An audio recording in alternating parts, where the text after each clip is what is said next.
بسم اللہ الرحمن الرحیم۔ شیخ سعدی شیرازی رحمۃ اللہ علیہ بڑی خوبصورت حکایت بیان فرماتے ہیں بستان سعدی میں۔ مصر کے رہنے والے ولی اللہ جو حضرت مالک بن انس کے شاگرد و مرید تھے، حضرت ذوالنون مصری علیہ رحمہ کے دور میں دریائے نیل خشک ہو گیا۔ لوگ شہر چھوڑ کر پہاڑوں کی طرف نکل گئے اور رو رو کر دعائیں مانگتے رہے۔ اتنا روئے کہ ان کو آنسوؤں کی ندی تو بہہ نکلی لیکن بارش نہ ہوئی۔ کچھ لوگ حضرت ذوالنون مصری کے پاس بھی دعا کے لیے گئے۔ آپ نے دعا کرنے کی بجائے مصر شہر چھوڑ دیا۔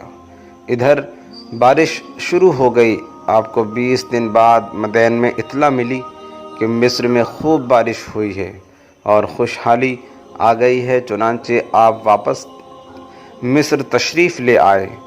ایک عارف نے تنہائی میں آپ سے پوچھا، دعا کرنے کی بجائے مصر چھوڑ کر چلے جانا آپ نے کیوں پسند کیا؟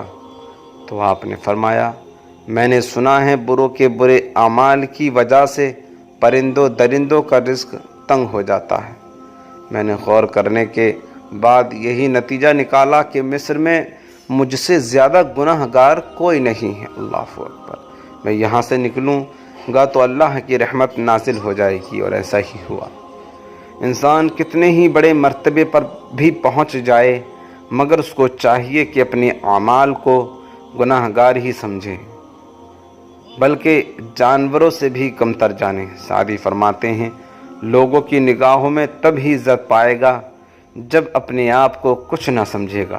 جس بزرگ نے بھی اپنے آپ کو ہیچ جانا، دنیا و آخرت میں عزت پا گیا۔ اس دنیا میں وہی پاکیزہ ہوا جو کسی کمزور کے قدموں کی دھول بن گیا۔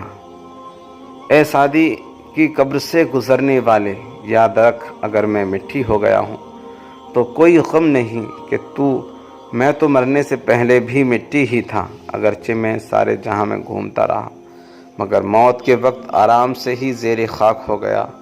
تھوڑی ہی دیر بعد جس مٹی میں مل جائے گا اور پھر وہ مٹی دوسری مٹی کے ساتھ اڑتی ہوئی نظر آئے گی۔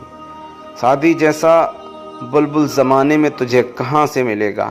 اس بلبل کے مرنے کے بعد اگر اس کی قبر پہ بھی پھول نہ اگے گا تو کہاں اگے گا؟